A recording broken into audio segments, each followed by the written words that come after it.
The next Twitter question comes from Kyle F. Sun. Who's going to be the best rookie quarterback this season? Is it Matthew Stafford of the Detroit Lions or Mark Sanchez of the New York Jets? Make no mistake about it.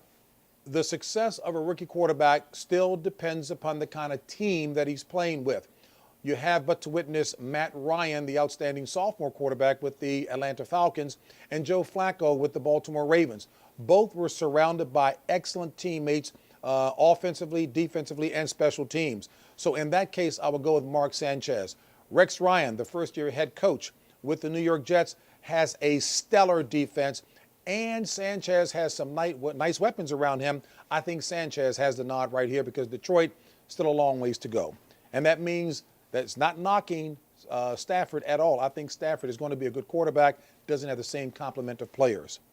The next Twitter question comes from Aniqua318. JB, do you think the Redskins offense can work out their kinks to support their stellar defense? You know, I think there are some very bright minds working in the Redskins organization and specifically on the offensive end of things. Let me be very candid. Their play calling thus far has been very conservative. They have not been in sync. The offense is extremely anemic. Those are facts. Now, the task will be, can the Redskins brain trust get it together quickly enough to keep the heat of the fans and the media off of the coaching staff? I don't think the owner, believe it or not, is going to be quick with the hook to fire the coach, but we'll see. That's just one example. But I don't like talking about coaches who are going to lose their jobs because you know what? I know they're all working hard to make it work.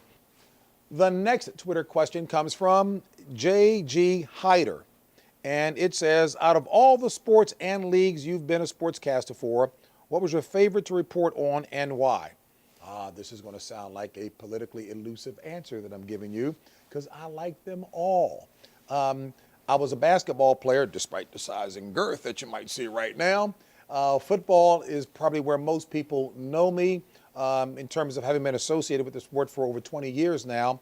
But let me just share an interesting story. I like all sports, and I've asked to cover all things so that I wouldn't just be pigeonholed into one.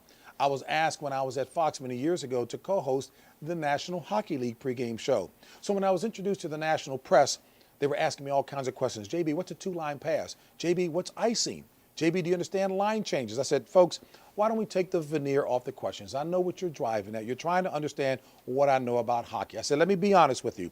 Hockey wasn't big in my neighborhood, and I realized that the only thing I have in common with the sport is the color of the puck. However, I will be a very effective ambassador, one who will embrace the sport. And by the way, the names of Wayne Gretzky, Mike Modano, etc., they were all wonderful ambassadors and worked to help me get up to speed quickly so that I could represent their sport well. Hope you appreciated that. This question came through our Twitter Courtyard Hotels site. Do you see expansion in the National Football League's future? Canada, Europe, LA, China, UK? The answer is yes to them all. Most sports league heads, their commissioners, all recognize the tremendous value and revenue opportunities and fans that are beyond our shores and are looking in any meaningful way to try to plant some seeds there, which is why the NFL has a number of preseason games and at least one in-season game played overseas. So yes, there is the expansion for the NFL in the future beyond our borders.